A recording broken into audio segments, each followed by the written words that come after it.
What's going on, YouTube? Welcome back to another video.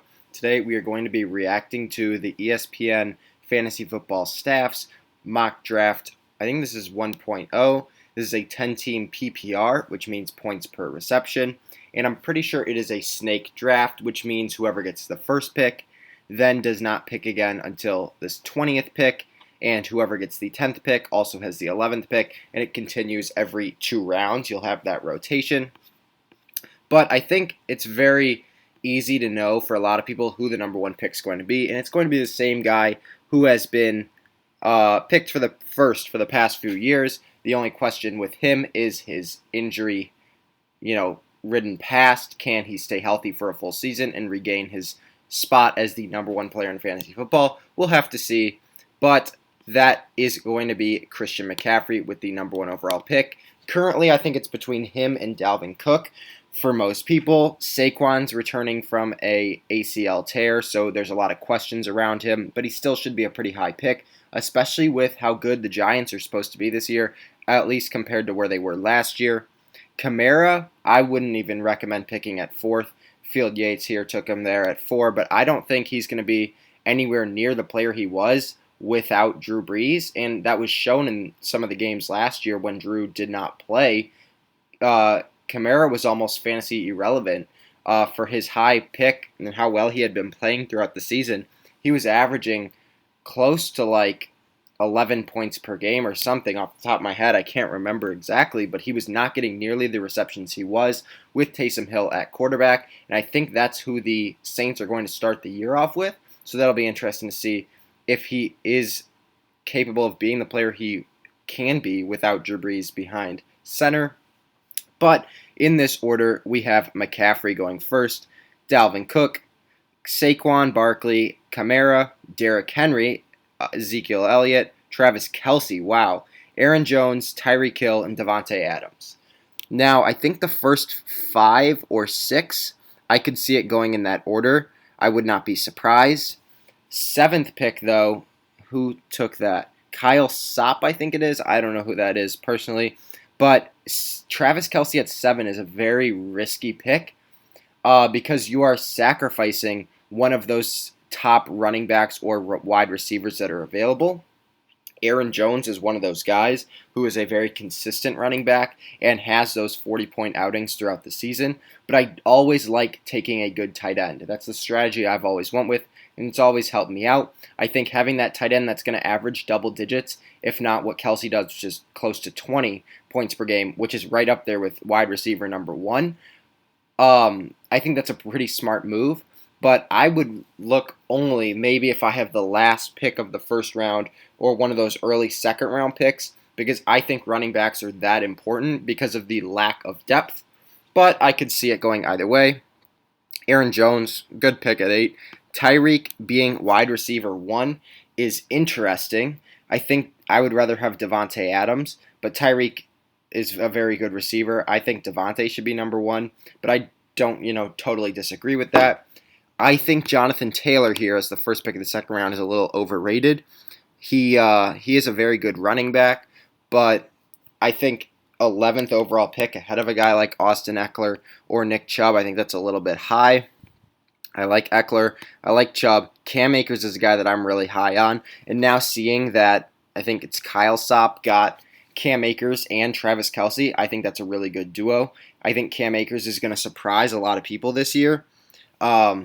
What else? I think Cam Akers is going to be a really surprising running back. The only thing is, what are the Rams going to do with that committee at running back that they have? They have Cam Akers.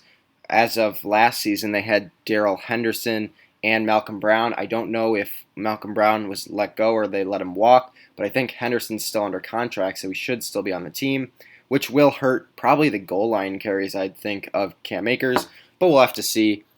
Najee Harris at 15, I think that's a good pick. I mean, I think he's going to go possibly higher in non-PPR, and that means ahead of guys like Austin Eckler and Jonathan Taylor possibly, just because of how good of a bullback, I don't know what it called, but how good of a running back he is without getting receptions. Mixon, I think, is going to have a bounce-back year. Stephon Diggs at wide receiver 3, I think that's a good value for him.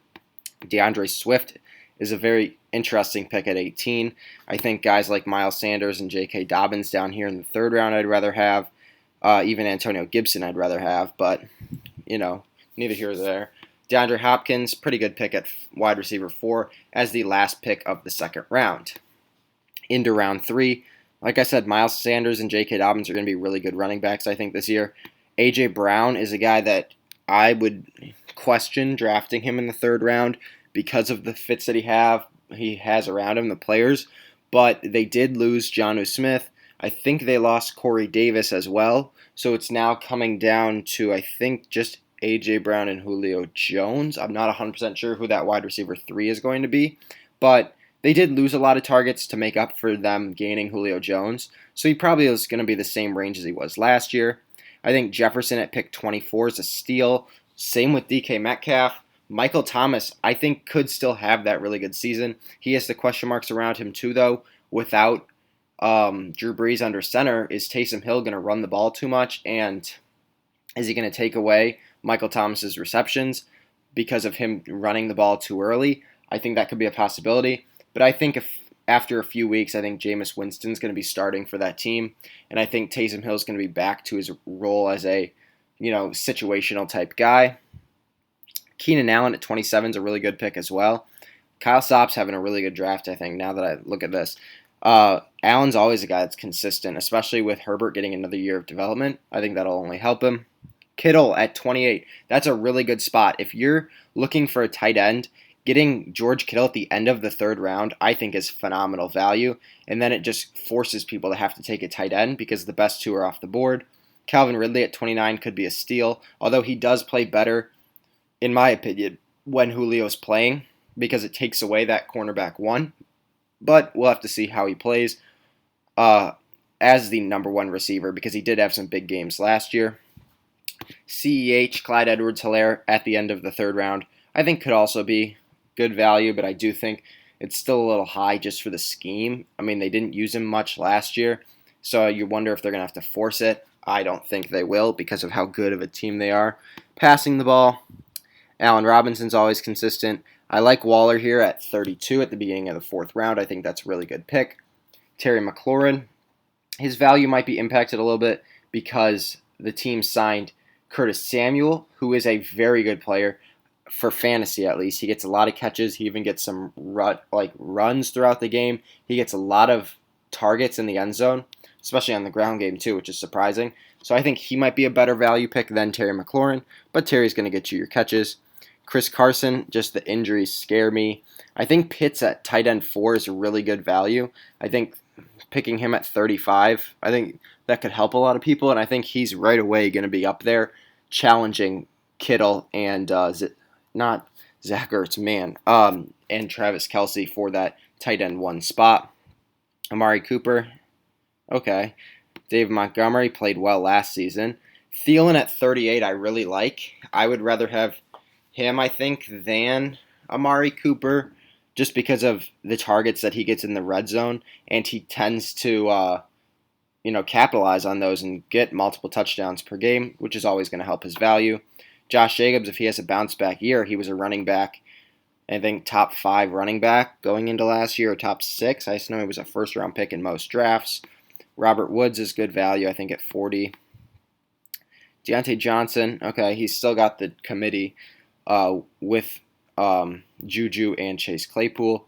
Julio down to 42 is very interesting. I think that's a steal. If I could get Julio at 42, I would take that, but he does have some injury concerns dating back to last season. So we'll see if he can, be healthy, and I think he would be worthy of being picked in the second or third round if he's healthy. Mike Evans is a good pick. Chris Godwin, I like him. I'm a big Cooper Kupp fan, but if he can have anywhere near a season that he did 2 seasons ago, he would be a, first or second round wide receiver. But can he make that happen? I don't know. We'll have to see, but he does have a change of scenery in quarterback Matthew Stafford, which could help him. CeeDee Lamb at 46. I'm not as high as CeeDee Lamb, but I don't think that's horrible value. Gaskin, I think, is a little low at 47. I'm a little surprised he's not up there because he can catch some passes if they choose to, but he does have Lynn Bowden behind him, who is going to be a sleeper pick. I'm making sure to get him because he has a Christian McCaffrey-esque running back, although not as, polished and as good of a player. He's still very good at catching the ball. We have our first quarterback go at pick 48. Patrick Mahomes is, going to most likely be the best quarterback. I would prefer to have my quarterback selected right here in round 7 or so. I think round 5 is a little bit high for a quarterback, but if you already have some of your skill positions filled out, by all means, take a shot. Jamar Chase is going to be a good receiver for the Bengals. I think he's going to be that deep down, like Tyreek Hill kind of guy, because Tyler Boyd's going to be in the slot, but he is going to catch a lot more passes, but he is a deep threat as well, so he'll be interesting to see. I wouldn't be surprised if he finishes the season as a top 15 wide receiver. They have him listed here at 23. I could see him being top 15 or top 10 to finish this season. ETN, I think that's a bad pick at 51. I just don't know how they're going to totally bench James Robinson, who had a phenomenal year last year, for a rookie who's, didn't even play extremely well in college, at least in my opinion. So that's interesting. I'm going to start picking out any questionable picks that I see. Chase Edmonds at 58. It'll be interesting to see if he gets the running back 1 carries, because he's always been a running back 2, but has played like a running back 1 when he's gotten the opportunity to. But they did get James Conner, so that'll be interesting to see if that impacts his value. But he is a very good pass catcher. I like Mark Andrews, but I don't like him this high. I think he's a little overrated, at least fantasy-wise. He does not tend to be as consistent as high as he's ranked. I think tight end 5 might be a little bit high. I'd rather have Hawkinson for sure, even with Jared Goff at QB, over Mark Andrews.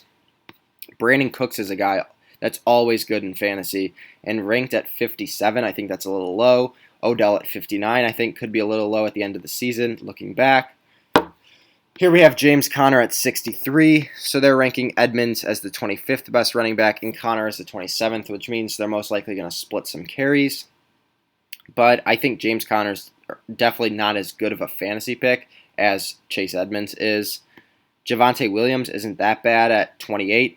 I think he's going to kind of take over in the role that Phillip Lindsay had, because Melvin Gordon's that running back 1. He's going to get a lot of those carries, but Javonte could slide his way in.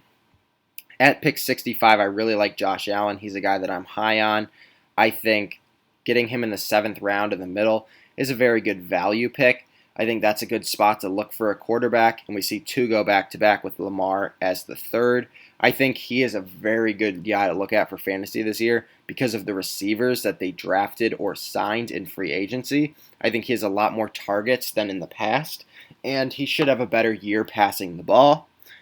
Ayuk at 68, I think is a little low as well. Man, there's a lot of players this year that I just think are going to be better than they're ranked as. Like Deebo Samuel as the 32nd wide receiver, I think that's a little too low for him. I think Ayuk at 31 is a little low. I think the 49ers are going to bounce back. It doesn't matter who's starting at quarterback. Those are 2 really good young receivers. I think those are guys that I would be perfectly fine starting as my wide receiver 1 and wide receiver 2, even though they're on the same team. If I want to be that, ballsy and risk it, I think Hawkinson at 60 is a phenomenal pick. Chase Edmonds, I've talked myself into that. I don't think he's a bad flex running back. There's a lot of guys down here in the later rounds that I could see starting as your wide receiver 1 or 2 or running back 1 or 2 by the end of the season. Here we see James Robinson at 73, who I would take in a heartbeat. If he's on the board, I would snag him for sure. He's totally not going to fall off the face of the earth after the year that he had last season. They're going to give him carries. He wasn't even that massive of a factor in the passing game, although he did catch some passes throughout the season, I'm pretty sure, and even multiple in some games. I just don't think he's going to get those with ETN in the backfield, but he's still going to be a bell cow running the ball. Trey Sermon's a guy that could be a risky pick, but pay off at the end of the season. Who else do I see? We see a lot of rookies going pretty high. I think there's some running backs down in this range that I'd rather have over a rookie running back, but we'll have to see because Michael Carter is probably going to start. So he could actually be a really good pick because he's going to be the Jets starting running back unless Frank Gore continues to beat him out or LaMichael Pirine. I think Michael Carter is better than both of those, so I wouldn't be surprised if he starts. Curtis Samuel down here, I talked about him. I really like him. Logan Thomas might be a fluky player after the season he had last year. He might be a little overrated. Let's see who else. See, here is where I just start questioning. Dak Prescott coming off of injury over Russell Wilson, or Justin Herbert over Russell Wilson. Kyler, I like where he is. I think he should be higher. But just some of these people are ranking these rookies, in my opinion, extremely high and too high, because I think Russell Wilson's a guy that's proven every single year he's going to be fantasy relevant. He's going to be in that MVP conversation just because of how good of a player he is, especially if he starts to run the ball a little bit. He's a very good receiver or quarterback, to have in fantasy. Who else do I see? Noah Fant could have a bounce back year because he was injured, I'm pretty sure, last season. Even Zach Wilson, I think, especially with the running back that he has in Michael Carter, that he got some receivers throughout the season. I think he could be a sneaky pick, but I don't know if you're going to want to start him off the bat. Maybe hold him on your bench and see what happens. We're getting into the later rounds. I want to see how many there are. Yeah, there are a lot. We're just going to go to round 15. I don't want to drag this on too long. But you guys can see for yourself if you want to look. It's just on Fantasy Football for ESPN. And it's one of the first articles. A.J. Dillon, I think, is very high at pick 108. Same with Tariq Cohen. But like we talked about, you're just very slim pickings in round 11 for running backs because of the emphasis that they have in PPR leagues. You have to get them drafted early. I think Nyheim Hines at pick 103 is low after how explosive he proved that he was last season. Same thing with J.D. McKissick. I don't know if they got any more running backs, but both of those guys are very good pass catchers. Here we are. Jalen Hurts is a guy that I think could be in the MVP conversation. And this Sop guy has had a phenomenal draft, in my opinion. I want to go back and look through that, but Kadarius Toney's another sneaky guy. He's a rookie. He's a speedster with dropping issues where he drops too many balls. But if he can correct those, he could be a really big play in fantasy, especially in round 12. And here we see our first defense go. I missed that at first. The Tampa Bay Buccaneers. They are the first defense.